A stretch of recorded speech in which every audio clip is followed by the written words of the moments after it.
बच्चों, नीट का एग्ज़ाम आपके सर पे आ गया है। आप बहुत परेशान होंगे, टेंशन में होंगे कि क्या करें। आज है डेट 3 मार्च, एग्ज़ाम है हमारा 3 मई को। अब आप सोचोगे कैसे क्या किया जाए, कैसे इसको कंप्लीट किया जाए। ठीक है, तो अब हम बात करेंगे कितने दिन हमारे पास हैं। Total 60 days. मैं आपको अपने अकॉर्डिंग प्लान बनाने वाली हूँ।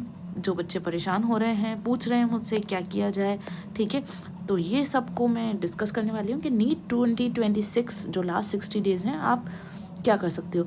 मैं सिर्फ इस सब चीज़ों पे बात करने वाली हूँ, सिर्फ एग्ज़ाम के और स्टडी के बारे में बात नहीं करूँगी क्योंकि जितना आपकी स्टडी ज़रूरत है नीट 2026 के लिए, उतनी ही आपकी ज़रूरत है एक पर्टिकुलर स्ट्रैटेजी की और एग्ज़ाम के पूरे लास्ट टाइम तक मोटिवेशन की। क्योंकि क्या होता है ना कि बच्चे शुरू में तो बहुत एनर्जेटिक फील करते हैं, फिर लास्ट में पढ़ने का ही मन नहीं करता जब बिल्कुल एग्ज़ाम सर पे आ चुका होता है। कुछ एक्स्ट्रा टूल्स भी कि आप किस किस चीज़ों पे काम कर सकते हो। सोशल मीडिया के बारे में मैं आपको बताने वाली हूँ। स्ट्रेस अगर हो रहा है तो उसको कंट्रोल कैसे करें, रूटीन क्या फॉलो करें, PYQs कब कहाँ कैसे लगाए जाएँ, और प्रैक्टिस क्या करनी है, और हेल्थ पे कैसे ध्यान रखना है। ठीक है, पहला पॉइंट है हमारा स्टडीज़। पहला पॉइंट स्टडीज़ क्या कहता है कि हमें करना है सब्जेक्ट्स की स्टडीज़। अब आपके पास सब्जेक्ट कौन कौन से हैं? 3 ही सब्जेक्ट हैं, फिजिक्स, केमिस्ट्री और तीसरा कौन है? बायोलॉजी। ठीक है, फिजिक्स में आप क्या करोगे? फॉर्मूला को याद करोगे, कंसेप्ट को याद करोगे, इंपॉर्टेंट चैप्टर्स को स्टडीज़ कंप्लीट करोगे। ठीक है, केमिस्ट्री में आप क्या करोगे? ऑर्गेनिक को कंप्लीट करोगे, इनऑर्गेनिक को कंप्लीट करोगे। अब देखो, आप जो है बुक वाइज भी जा सकते हो, कि सब्जेक्ट को वाइज भी जा सकते हो, ऑर्गेनिक इनऑर्गेनिक। बहुत से बच्चों ने ऐसे तैयारी कर रखी है 11th और 12th, किसी किसी का 11th बहुत स्ट्रॉन्ग है, किसी किसी का 12th बहुत स्ट्रॉन्ग है, तो उस अकॉर्डिंग भी आप जा सकते हो। बॉटनी और जोलॉजी आपको कंप्लीट करना है। बायोलॉजी में रिवीजन कैसे कर सकते हो? देखो, आपका नोट्स के थ्रू आप रिवीजन करोगे, questions, even practice questions, PYQs आपके जो भी हैं वो भी एक तरह से किसका काम करते हैं? रिवीजन का काम करते हैं। हमें ऐसा लगता है हम क्वेश्चन लगा रहे हैं, टेस्ट लगा रहे हैं, बट नहीं, उससे भी क्या होता है? हमारा रिवीजन। नेक्स्ट आपका है NCERT लाइन बाय लाइन। जब आप रिवीजन कर रहे हो तो आपको लाइन बाय लाइन NCERT पढ़ना है, क्या पता कब कौन से कोने से कोई क्वेश्चन आ जाए। नेक्स्ट हम बात करते हैं प्रैक्टिस कैसे करनी है। MCQ के थ्रू करनी है, और येस एक पर्टिकुलर टाइम पे, किस टाइम पे करनी है वो मैं आपको बताती हूँ। चलो, अब मैंने आपको यहाँ पे बोला है इन सब्जेक्ट्स की, तो आप अपने अकॉर्डिंग, हो सकता है किसी का सब्जेक्ट कौन सा कम है ज़्यादा है, उस अकॉर्डिंग करेंगे। और अब हम बात करते हैं बायोलॉजी की। ठीक है, सबसे पहले आपके पास क्या क्या होना चाहिए? मुझे ऐसा लगता है अगर आप तैयारी कर रहे हो तो आपके पास क्या क्या है। स्टडी मटेरियल आपका खुद का जो है, कौन कौन सा स्टडी मटेरियल आपके पास है, ऐसा मैं मानती हूँ। ठीक है, मैं आपको बताऊँगी रिवीजन करना है, ये करना है, तो उससे पहले मुझे लगता है ये बात करनी चाहिए। अब आपके पास स्टडी मटेरियल कौन कौन सा है? देखो, आपके पास सबसे पहले हैं बुक्स। कौन सी बुक्स हैं आपकी? NCERT। उसके अलावा ऑब्वियसली आप कहीं ना कहीं से तैयारी कर रहे होंगे तो आपके पास क्या होंगे? नोट्स होंगे। वो भी किस फॉर्म में होंगे? प्रिंटेड फॉर्म में। और तीसरा आपके हैंड रिटन नोट्स हैं, या मैं कहूँगी नोटबुक। ठीक है, हैंड रिटन नोटबुक, ये 3 चीज़ें आपके पास है। और चौथा है आपके पास क्वेश्चंस का सेट।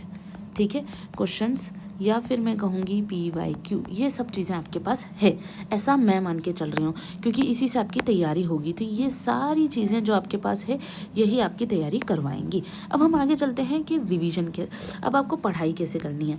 ठीक है, मैं सबसे पहले आपको ये बताना चाहती हूँ कि जैसे कि आपका एग्ज़ाम है, आपके एग्ज़ाम के लिए आपके पास कितना टाइम बचा है? टाइम कितना है आपके पास? यहाँ पे हम बात करेंगे मंथ्स में, तो आपके पास टाइम है मार्च, सेकेंड आपका क्या है? अप्रैल। ठीक है, ये 2 महीने हैं। अब मैं आपको 2 मंथ के अकॉर्डिंग अलग अलग स्ट्रैटेजी बताने वाली हूँ। फर्स्ट ऑफ ऑल मैं बताने वाली हूँ मार्च के बारे में। किसके बारे में? मार्च। अब देखो, मार्च का जो मंथ है आपको थोड़ा अलग तरीके से डील करना है। कैसे डील करना है? सबसे पहले आपका जो भी डेट है, माना कि 5 मार्च से मैं स्टार्ट कर रही हूँ। ठीक है, 5 मार्च से आप स्टार्ट कर रहे हो। 5 मार्च से कब तक आप स्टार्ट करोगे? 30। ठीक है, अब आप करोगे क्या यहाँ पे? मैं आपको बता देती हूँ। मेरे लिए एक सिंपल आइडिया है आपको बताना, ताकि आप उसको फॉलो कर सको। आप क्या करोगे? 3 सब्जेक्ट्स हैं आपके। कितने सब्जेक्ट्स हैं? 3 सब्जेक्ट्स हैं। इन 3 सब्जेक्ट्स को आप क्या करोगे? रिवीजन करवाओगे। ठीक है, रिवीजन कैसे करेंगे? इन 3 सब्जेक्ट्स का हम प्रॉपर रिवीजन करेंगे। और रिवीजन करने के लिए आपको क्या करना है, अपने टाइम को डिवाइड करना है। कितने आवर में? 3 सब्जेक्ट हैं आपके, 1, 2 और 3। तो फर्स्ट आपका है, जैसे कि यहाँ पर फर्स्ट सब्जेक्ट है आपका फिजिक्स, सेकेंड सब्जेक्ट है आपका केमिस्ट्री और थर्ड सब्जेक्ट है आपका बायोलॉजी। ओके, तो अब आप यहाँ पे क्या करने वाले हो, 4 आवर्स स्टडी करोगे। 4 आवर्स इसको दोगे, 4 आवर्स इस सब्जेक्ट को दोगे और 4 आवर्स इस सब्जेक्ट को दोगे। देखो आपका जो टाइम स्लॉट है, यहाँ पर मैं आपको एक चीज़ और बता देती हूँ। जो आपका टाइम है, आपको क्या करना है, अपने पूरे 24 आवर्स, कितने टाइम है आपके पास, 24 आवर्स हैं। तो ऐसा तो है नहीं कि कोई बच्चा 24 आवर पढ़ेगा। तो आप क्या करोगे, 12 आवर्स की स्टडी करोगे। ठीक है, मेरा ऐसा मानना है 8 hours of sleep is necessity. 8 hours of sleep is necessary, क्योंकि हर किसी बच्चे की कैपेसिटी नहीं होती है एक्स्ट्रा नींद को ख़राब करके पढ़ाई करने की, क्योंकि वो नहीं कर पाता है। और 4 आवर्स आपका एडिशनल वर्क। ठीक है, अब इसमें मैं क्या करूँगी, ये जो 12 आवर्स हैं इसको आप थोड़ा सा बढ़ाकर अप टू 14 आवर्स कर सकते हो, बट ये डिपेंड करता है कि आपकी कैपेसिटी क्या है। Otherwise that's good. अगर आप हेल्दी वे में, फोकस वे में 12 आवर्स स्टडी करोगे तो that will be much much more sufficient than any other thing. तो ये आपका टाइम स्लॉट है। अब मैं इसी के अकॉर्डिंग बताती हूँ 12 आवर्स में क्या करना है आपको। यहाँ पे देखो, अब आपका फिजिक्स, केमिस्ट्री और बायोलॉजी है। तो 4 आवर्स में आप क्या करोगे, 1 आवर स्टडी, 5 मिनट ब्रेक, फिर 1 आवर स्टडी और फिर 5 मिनट ब्रेक। ठीक है, और फिर आप इसी तरह से वापस से सेम करोगे, 1 आवर स्टडी और यहाँ पर आप 10 मिनट का ब्रेक ले सकते हो और फिर आपकी 1 आवर्स की स्टडी। ठीक है, इस तरह से आपने 4 आवर्स स्टडी करा है। इन 4 आवर्स में आप क्या करने वाले हो, 3 आवर्स रिवीजन प्लस 1 आवर आपकी क्या है, प्रैक्टिस। यहाँ पे 3 आवर्स आपका कौन है, रिवीजन है, और 1 आवर आपकी क्या है, प्रैक्टिस, यानी कि MCQ। ओके, और इसी के साथ MCQ के साथ आपका सॉल्यूशन भी आपको ऑब्जर्व करना है कि सॉल्यूशन सही है या नहीं है, और फाइंड करना है कि कौन कौन सी मिस्टेक्स आप कर रहे हो। देखो, हो सकता है आपका कोई सब्जेक्ट बहुत स्ट्रांग हो, कोई बहुत वीक हो, है ना, पर आपके 4 आवर्स में आप जो स्ट्रांग है उसको और स्ट्रांग बनाओगे और जो वीक है उसको सही लेवल पे लेकर आओगे। और आपको अपनी तैयारी कितनी करनी है, इन तीनों सब्जेक्ट को मिला के आपको क्या करना है, आपका 100% रेडी रहना है। अपने आप को कितना रेडी रहना है, एकदम 100%। सो नेक्स्ट चलते हैं, केमिस्ट्री की बात करते हैं। सेम है, आपका 3 आवर्स की स्टडी रहेगी और 1 आवर आपका क्या रहेगा, क्वेश्चंस। इन क्वेश्चंस में आप जैसे चाहो जो क्वेश्चन करो, PYQ करो, और यहाँ पर भी ये चीज़ क्या रहेगी, सेम रहेगी। ठीक है, अब आपको रिवीजन में क्या क्या करना है वो मैं आपको आगे बताऊंगी। यहाँ पर आप समझ गए हो, मैंने आपको ये बताया है कि आपका टाइम स्लॉट को आप कितने 24 आवर में डिवाइड करोगे। ये आपका स्टडी मटेरियल है और 2 मंथ की स्ट्रैटेजी हमें यहाँ पे कंप्लीट करनी है। मार्च में आपको क्या करना है, लेट मी हाईलाइट हियर कि मार्च में आपको क्या करना है, यहाँ पर देखो, मार्च में आपको ये करना है कि एक सेकेंड, यस। सो मार्च में आपको क्या करना है, 3 सब्जेक्ट की तैयारी करनी है, रिवीजन। और रिवीजन में आप क्या करने वाले हो, रिवीजन में आप ऐसे करने वाले हो, 1 आवर की स्टडी, 5 मिनट का ब्रेक।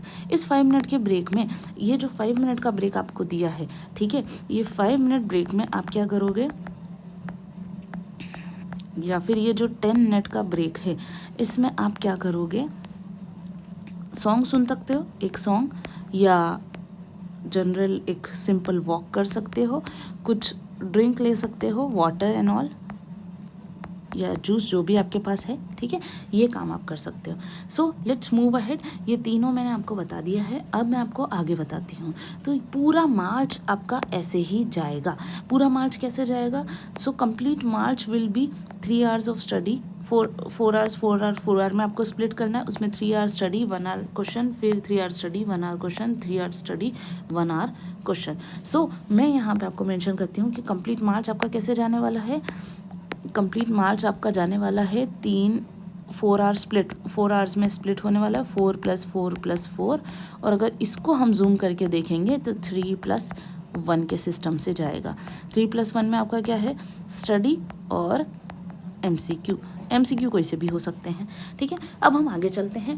अप्रैल में आपको क्या करना है, ये बहुत इंपॉर्टेंट है। ठीक है, इसके बाद मैं आपको बाकी चीज़ें बताने वाली हूँ कि स्ट्रेस को कैसे कम करना है, ये सारी चीज़ों को ओवरकम कैसे करना है। अब आपके पास मंथ है अप्रैल। ठीक है, 1 अप्रैल से जो 20 अप्रैल तक, या अगर मैं कहूँ 25 अप्रैल तक ज़्यादा सही रहेगा, वो डिपेंड करता है कि आपकी तैयारी कितनी है, ठीक है। 1 अप्रैल से 25 अप्रैल तक आपका जो कंप्लीट डे है, आपका जो पूरा दिन है, वो कितने स्लॉट में डिवाइड करेगा? 3 स्लॉट में। वहाँ हमने 4 आवर में डिवाइड करा था, यहाँ हम ऐसा कुछ नहीं करने वाले हैं। यहाँ हम करने वाले हैं पहला स्लॉट, वो आपका है मॉर्निंग स्लॉट। दूसरा सबसे इम्पॉर्टेंट स्लॉट है 1:30 से लेके 5 PM वाला स्लॉट, और तीसरा स्लॉट है इवनिंग वाला स्लॉट। ओके, मैं आपको एग्ज़ाम पॉइंट ऑफ व्यू से बता रही हूँ। सबसे पहले हम बात करते हैं इस वाले स्लॉट की, ठीक है। 1:30, इसमें आप क्या करोगे? 2 से 5 PM जो आपका रियल एग्ज़ाम वाला टाइम है, उसमें आप क्या करोगे? एग्ज़ाम दोगे। क्या करोगे? एग्ज़ाम। और एग्ज़ाम भी कोई छोटा मोटा एग्ज़ाम नहीं। जनरली आपके कितने क्वेश्चन होते हैं? 180, पर यहाँ पे आप 180 नहीं करोगे, यहाँ पे आप करोगे टोटल क्वेश्चंस कम से कम 220 या 210, अगर मिनिमम भी करना है 210 क्वेश्चन करना है। ऐसा क्यों करने वाले हो? क्योंकि जब आप ज़्यादा की तैयारी करते हो तो जो छोटी चीज़ें वो आपको बहुत ईजी लगने लगती है। हो सकता है नहीं होंगे, पर आपको 180 प्लस की तैयारी करनी ही है, 180 प्लस की आपको कोशिश करनी है। क्यों? क्योंकि जब आप ज़्यादा की कोशिश करोगे, ज़्यादा आपको अपने आप को स्पीड अप करने की कोशिश करोगे, तो जब रियल एग्ज़ाम में आपके पास सामने 180 क्वेश्चंस आएंगे तो वो क्या होगा? आपके लिए बहुत इजी। तो जब ये आपके रियल एग्ज़ाम में 180 क्वेश्चंस आएंगे, तो रियल एग्ज़ाम में आपके लिए ये क्या हो जाएगा? बहुत इजी हो जाएगा। इससे आपका real exam will be easy. मैं यहाँ लिख देती हूँ ताकि आप भूलो ना कि मैं ये क्यों कह रही हूँ। आपको स्ट्रेस नहीं देना है अपने आप पे, पर ऐसे कोशिश करनी है। नेक्स्ट हम बात करते हैं, अब इधर आ जाते हैं मॉर्निंग में आप क्या करने वाले हो। अब आपको पूरे दिन में कहीं क्वेश्चन सॉल्व नहीं करने हैं, ठीक है। और इनमें आप क्या कर सकते हो? या तो आप MCQ करो, या फिर आप क्या करो? PYQ करो। बट आपका क्या होना चाहिए? सेम सिटिंग हैबिट होनी चाहिए फर्स्ट ऑफ ऑल। सेकंड, आपके पास क्या होना चाहिए? OMR। जैसा रियल में होता है वैसा ही आप OMR डाउनलोड कर लो, प्रिंट करा लो और उसको यूज़ करो एग्जैक्टली, ठीक है। टेबल एंड चेयर पे बैठ के प्रॉपर फ़ैन यूज़ करके और एग्ज़ाम देना है, राइट। और बिल्कुल टाइम बाउंड रहना है। ऐसा नहीं कि आधे घंटा करके उठ गए और उठ के घूम के आ गए। बिल्कुल आपको टाइम बाउंड रहकर तैयारी करनी है। नेक्स्ट आपका है यहाँ पर, अब मॉर्निंग में क्या करना है? मॉर्निंग में आपको रिवीजन करना है, मॉर्निंग में रिवीजन करना है। और यहाँ पर इवनिंग में भी आपको क्या करना है? रिवीजन करना है। मॉर्निंग में बेटर है आप क्या कर सकते हो? थ्योरी रिवाइज करो। थ्योरी रिवाइज करना इजी होता है। सेकंड, हार्ड टू लर्न वाली चीज़ों को रिवाइज करो। एंड लास्ट में क्या करो? आप कंसेप्ट्स को अच्छे से याद करो, ठीक है। और उसके बाद आपके फॉर्मूलाज याद करो। अब इवनिंग में आप क्या करोगे? देखो, इवनिंग टाइम तक आते आते एनर्जी क्या हो जाती है? एनर्जी भी यहाँ पर क्या होती है? आपकी लो होती है। फोकस भी आपका यहाँ पर क्या होता है? लेस होता है। तो आप क्या कर सकते हो? मैं ये कह सकती हूँ जैसे कि क्वेश्चंस कर सकते हो, या प्रैक्टिस कर सकते हो फिज़िक्स की। प्रैक्टिस किसकी कर सकते हो? फिज़िक्स की, ठीक है। या केमिस्ट्री की रिएक्शंस देख सकते हो बना के, केमिस्ट्री की रिएक्शन सॉल्व कर सकते हो, या फंडामेंटल्स देख सकते हो। दूसरा आप क्या फोकस कर सकते हो? डायग्राम्स या फ्लो चार्ट्स, तो उन पे फोकस कर सकते हो। उसके बाद आप क्या करोगे? यहाँ पे किस पे ध्यान दोगे? डायग्राम पे और फ्लो चार्ट पे, ठीक है। और सिंपली आप रीडिंग भी कर सकते हो। और क्या कर सकते हो? रीडिंग भी कर सकते हो। ये सब काम आप इवनिंग में करोगे। तो ये हो गया हमारा कब का स्लॉट? 1 अप्रैल में हमें क्या करना है उसके बारे में बात हो गई। अप्रैल का काम बहुत इंपॉर्टेंट है, एक बार फिर से मैं आपको बताती हूँ। 1 अप्रैल में आप क्या करने वाले हो? अपने पूरे दिन को 3 स्लॉट में, एक मॉर्निंग में, एक आफ्टरनून में और एक इवनिंग में। मॉर्निंग में आप क्या करने वाले हो? रिवीजन, वो भी उन चीज़ों का जो थ्योरी है, हार्ड टू लर्न है, कंसेप्ट है और फॉर्मूला है। इवनिंग में आप क्या करने वाले हो? रिवीजन करने वाले हो क्योंकि इवनिंग में एनर्जी कम होती है, फोकस कम होता है, तो उन चीज़ों का करने वाले हो, जैसे फिजिक्स की क्वेश्चंस प्रैक्टिस, केमिस्ट्री की रिएक्शन, फंडामेंटल्स और डायग्राम्स पे।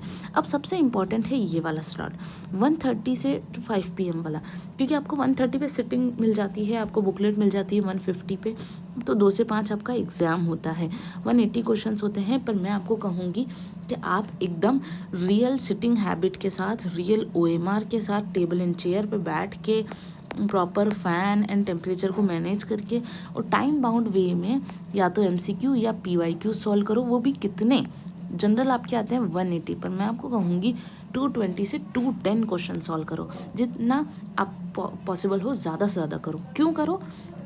क्योंकि जब आप 220 210 क्वेश्चन करने की हैबिट में आ जाओगे 3 आवर्स में, तो 180 क्वेश्चन 3 आवर्स में बहुत इजी हो जाएगा। आपको लगेगा हो मैंने 200 कर रखे हैं, ये तो मेरी मामूली बात है, तो आप इजीली कर पाओगे। ठीक है, अब आपको ये करते टाइम भी ध्यान रखना है कि रियल फील होना चाहिए आपको। यहाँ तक अब आपको आया समझ में? तो ये रूटीन आपका रहेगा टिल 25 अप्रैल। अब लास्ट के 10 डेज़ में, अब आप यहाँ पर लास्ट 10 डेज़ आपके पास बचेंगे। ठीक है, तो लास्ट के कुछ दिनों में आप क्या करने वाले हो, 5 to 10 डेज़ में अब आप क्या करने वाले हो, क्विक रिवीजन करने वाले हो। कैसा रिवीजन करने वाले हो? Quick revision. क्विक रिवीजन कैसे करने वाले हो? जो भी आपके पास क्या क्या है, आपके नोट्स हैं, आपके बुक्स हैं, आपके पास कुछ एक्स्ट्रा पेजेस होंगे, इन सबको क्या करो, क्विक रिवाइज करो। ओके, क्योंकि अब आपके पास कितना दिन बचेगा, मतलब आपको 1 बुक पर डे के हिसाब से गो थ्रू करना है। ओके, और रिवाइज करना है टेबल फॉर्म में। जितने भी आपके स्टडी मटेरियल हैं, टेबल्स हैं, जितने आपकी टेबल्स हैं, फॉर्मूला हैं, उनको रिवाइज करना है।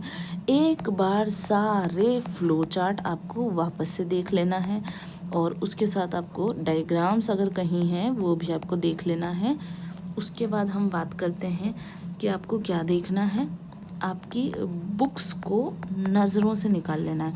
ठीक है, यानी कि बुक और नोटबुक एक व्यू लेना है। व्यू का मतलब ये है कि एक बार आप बस देख लो कौन से पेज पे क्या क्या लिखा हुआ है, और फिर कुछ आपकी ऐसी चीज़ें थी जो हार्ड पॉइंट्स थे, जो आपका कलेक्शन था कि ये सब चीज़ें बहुत हार्ड है, कलेक्शन ऑफ थिंग्स है, उसको आपको रिवाइज करना है। ठीक है, ये आपका लास्ट टाइम का प्लान रहेगा। कब का रहेगा? ये आपका रहेगा कम से कम 20 अप्रैल से लेकर और 30 अप्रैल तक। ओके, हाँ, और I would suggest no test series in between these days, क्योंकि वो आपको क्या करेगी, टेस्ट सीरीज़ आपको क्या कर सकती है, पैनिक कर सकती है। कैसे पैनिक कर सकती है? क्या अब मैं क्या करूं, कैसे करूं? तो ये क्यों है, नो क्यों है? क्योंकि ये आपके लिए क्या है, पैनिक हो सकता है। पैनिक हो सकता है, आपको स्ट्रेस दे सकता है कि अरे मेरे को तो आ ही नहीं रहा है, तो इसलिए लास्ट टाइम पे टेस्ट सीरीज़ नहीं करना है। ओके, तो यहाँ तक हम कंप्लीट हुए। मैंने आपको एक बार क्या बताया, मैं आपको फिर से समझाने की, सम अप करने की कोशिश करती हूँ, फिर मैं छोटे मोटे पॉइंट्स पर और डिस्कस करूँगी। जैसे कि मैं आपको ये बता रही थी कि नीट के लिए तैयारी करनी है, स्टडीज़ करनी है। स्टडीज़ में आपको ये सारे टॉपिक कवर करने हैं। आपके पास स्टडी मटेरियल है, नोट्स हैं, क्वेश्चंस हैं, PYQs हैं। उसके बाद आपके पास लाइन बाय लाइन पढ़ने के लिए NCERT है। प्रैक्टिस कैसे करनी है वो भी मैं आपको बता चुकी हूँ। अब देखो, मार्च में आप क्या करोगे, आपके पास पढ़ाई करना है 5 मार्च से लेकर 30 मार्च तक। मैं आपको मान के चल रही हूँ कि आपके पास स्टडी मटेरियल में है books, notes, printed notes, handwritten notes, और आपकी क्वेश्चंस हो सकते हैं, PYQs हो सकते हैं, टेस्ट सीरीज हो सकती है। ठीक है, टाइम कितना है आपके पास, 12 आवर्स की आपको स्टडी करनी है, 8 आवर्स आपको स्लीप और 4 आवर्स आपको एडिशनल वर्क रखना है। ठीक है, एडिशन जो भी काम होता है वो करना है। जनरली 12 आवर्स स्टडी अगर आप फोकस करके करो तो मोर देन इनफ है, पर अगर आपकी कैपेसिटी है, क्योंकि बॉडी आपको सपोर्ट करती है, तो अगर आपकी बॉडी आपको सपोर्ट कर रही है तो आप कितना कर सकते हो, 14 आवर्स तक इसको लेके जा सकते हो। क्योंकि 12 आवर्स अगर आपने फोकस करा तो सही है, उसके बाद क्या होता है, ब्रेन की कैपेसिटी भी ख़त्म हो जाती है, क्योंकि आपको अगले दिन उठ के वापस काम करना है, ऐसा नहीं कि वो लास्ट दिन है, ठीक है। तो मार्च 5 से लेकर 30 मार्च तक आप क्या करने वाले हो, आपके पास 3 सब्जेक्ट्स हैं। कितने सब्जेक्ट्स हैं? 3। उनका आप क्या करने वाले हो, रिवीजन करने वाले हो। 100% आपको रेडी रखना है। और इन तीनों को कैसे करोगे, आपके पास एक है फिजिक्स, एक सब्जेक्ट आपका है फिजिक्स, दूसरा है आपका केमिस्ट्री और तीसरा आपका क्या सब्जेक्ट है, बायोलॉजी।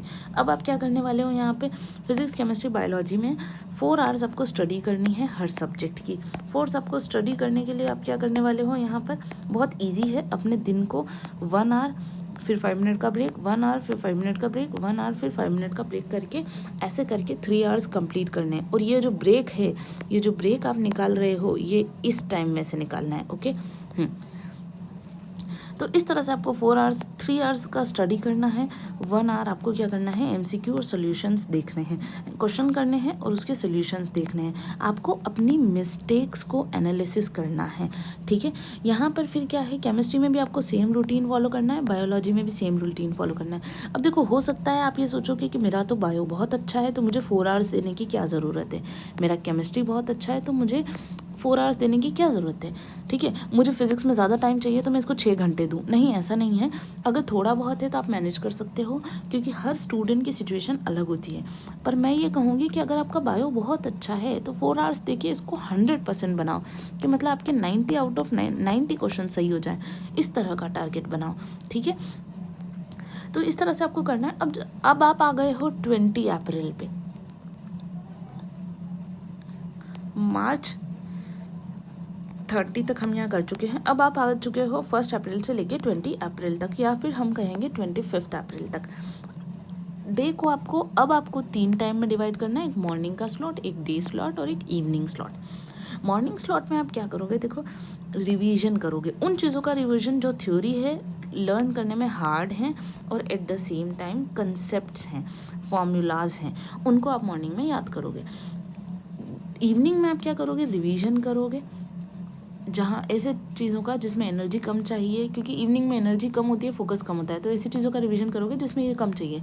जैसे फिजिक्स के क्वेश्चन करो तो आपको नींद आ रही है, आलस आ रही हो, तो आप थोड़े जाग जाओगे। केमिस्ट्री की रिएक्शंस बना बना के देखो, डायग्राम, फ्लो चार्ट और फंडामेंटल्स पे ध्यान दो, ठीक है। अब आपका आता है डे टाइम। ये बहुत इंपॉर्टेंट स्लॉट है, ये पूरा बहुत इंपॉर्टेंट स्लॉट है। कैसे, मैं बता देती हूँ। आपका एग्ज़ाम होता है 2 PM to 5 PM, 180 क्वेश्चंस आते हैं, ओके। MCQ और PYQ कर करके अपनी हैबिट बनानी है। आपको रोज़ क्या करना है, 2 से 5 इसी टाइम पे बैठना है। एक रियल OMR लेनी है, नहीं है तो जेरोक्स करा के, प्रिंट करा के, मार्केट से ख़रीद के अरेंज करो। एक टेस्ट सीरीज़ अरेंज करो, रोज़ की 30 टेस्ट सीरीज़, या यहाँ पे मैंने बोला है 1 तारीख से आपको 25 तारीख तक करना है, तो 20-25 टेस्ट सीरीज़ आप अरेंज करो। अब आपको क्या करना है, same sitting habit, same OMR, table and chair, proper arrangement और टाइम बाउंड मैनर में 2 से 5 में रोज़ एग्ज़ाम देने की कोशिश करनी है, क्योंकि आपके लिए एग्ज़ाम बहुत इंपॉर्टेंट है। ऐसा नहीं है कि आप डायरेक्ट उठ के चले गए, आपको तैयारी करके जाना है। कैसे करना है, 2 से 5 में रोज़ एग्ज़ाम दोगे। 180 क्वेश्चंस आते हैं, पर आप 180 क्वेश्चंस नहीं करोगे, आप करोगे 220 से लेके 210, मतलब 210, 200, 210, 11, 12, जितने आप कर सको 200+ क्वेश्चंस ट्राई करो, ठीक है। मैं इसको ऐसे कहूँगी कि 200+ क्वेश्चंस आपको ट्राई करने चाहिए। रियल एग्ज़ाम जब आप जाओगे तो आपको लगेगा, अरे मैंने तो पहले 3 घंटे में 210 क्वेश्चन करे थे, तो 180 क्वेश्चन तो मामूली बात है, मैं आराम से कर लूँगा और ध्यान से ज़्यादा टाइम भी दे पाऊँगा क्वेश्चन को। तो ये काम आपको बहुत ध्यान से करना है और प्रॉपर ध्यान रखना है कि फॉर्मूला आपका वैसा ही रहे। क्वेश्चन कौन से हो सकते हैं, MCQ हो सकते हैं, PYQs हो सकते हैं। नेक्स्ट हम आगे चलते हैं। अब आपके लास्ट 5 से 10 दिन बचेंगे, उसमें आप क्या करोगे आप 20 अप्रैल से 30 अप्रैल के बीच में, 2-3 दिन मैं काउंट नहीं कर रही हूँ, ठीक है। क्विक रिवीजन करोगे, नोट्स देखोगे, बुक्स देखोगे, अपने पेजेस हो सकता है आपके पास वो हैं वो देखोगे, माइंड मैप्स देखोगे, फ्लो चार्ट्स देखोगे, ये भी और मैं मेंशन कर देती हूँ। और आपके पास क्या क्या मटेरियल है, माइंड मैप है और आपके पास क्या है, फ्लो चार्ट है, ठीक है। ये सब आप देखोगे। उसके बाद क्या है, 1 बुक पर डे, मतलब गो थ्रू करना है आपको सुबह से शाम तक में 1-1 बुक, सेम सब्जेक्ट की हो या अलग सब्जेक्ट की, पर आपका टोटल मटेरियल 1 बुक होना चाहिए। रिवीजन कर सकते हो टेबल और फॉर्मूलाज के थ्रू, फ्लो चार्ट और डायग्राम्स बना सकते हो, बुक और नोटबुक का यूज़ करो, इन सब चीज़ों का यूज़ करो। हार्ड पॉइंट्स का कलेक्शन रखो कि ये चीज़ें हार्ड है, अभी भी मुझे याद नहीं ले रही है, एक पेज पे लिख लो, और लास्ट के दिनों में आपको अब कोई टेस्ट सीरीज़ नहीं लगानी है, कोई सोल्यूशन नहीं देखना है, क्योंकि वो आपको पैनिक और स्ट्रेस दे सकता है। अब कुछ अदर चीज़ों पे बात करती हूँ। सबसे पहले आपका आता है डेली रूटीन। ठीक है, तो डेली रूटीन जैसे मैंने आपको बताया है, एज़ पर टाइम टेबल आपको फॉलो करना है। और आपको लगेगा 2 दिन लगाएगा कि ठीक है रे, ये अच्छा नहीं लग रहा है नया टाइम टेबल, तो नया टाइम टेबल फॉलो करूँ, ये अच्छा नहीं है नया टाइम टेबल फॉलो करूँ, ऐसा नहीं करना है।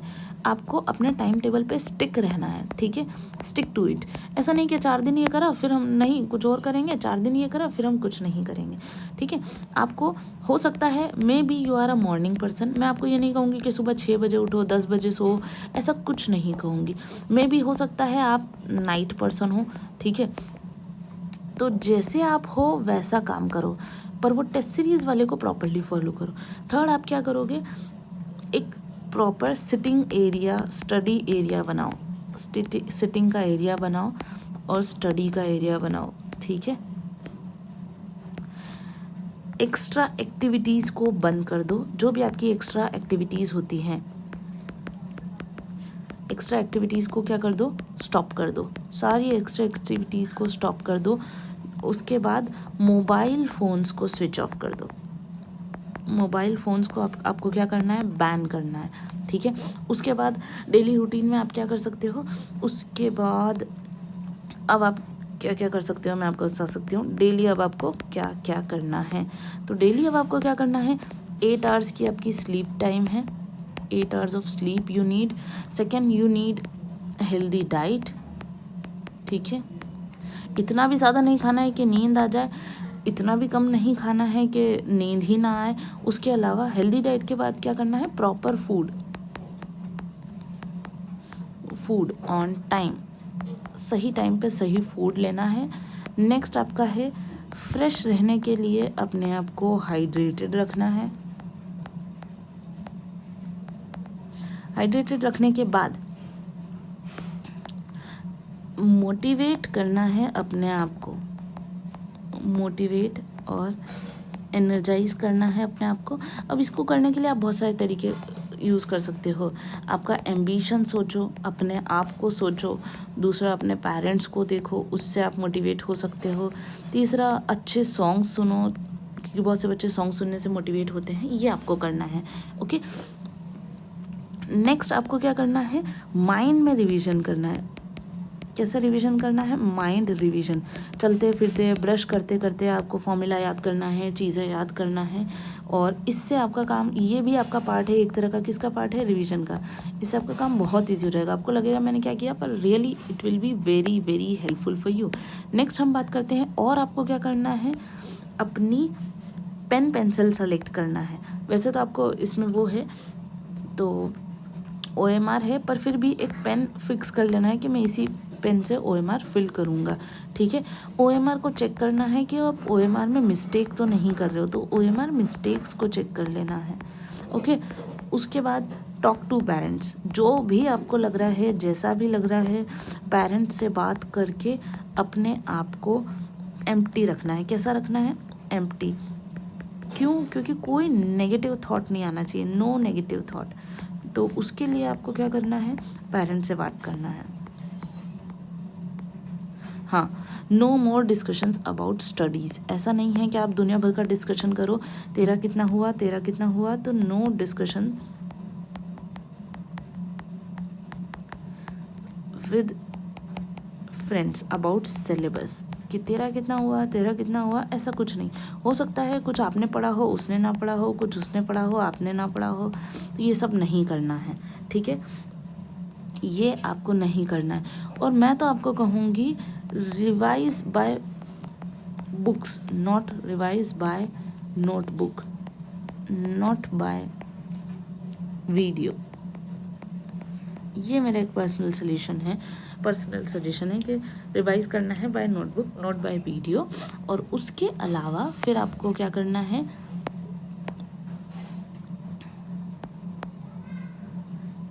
कंफर्ट रूम देखना है जिसमें आप पढ़ सको फॉर स्टडी। एग्ज़ाम के लिए नहीं, एग्ज़ाम के लिए नहीं, यहाँ पर किसके लिए, स्टडी के लिए। डन है। तो ये सब काम आपको करना है। अब आपको मैं कुछ और चीज़ भी बताना चाहती हूँ। एक और चीज़ मुझे अभी याद आई है, जैसे कि हाउ टू रिवाइज, ठीक है, कैसे रिवाइज करना है, तो ये मैं आपको बताऊंगी अपने नेक्स्ट सेशन में। तो how to revise for NEET, तो अभी के लिए इतना काफ़ी है, बाकी हम आपको अगले सेशन में कंटिन्यू करके और ज़्यादा से ज़्यादा हेल्प करने की कोशिश करेंगे। So that's it for today, thank you so much.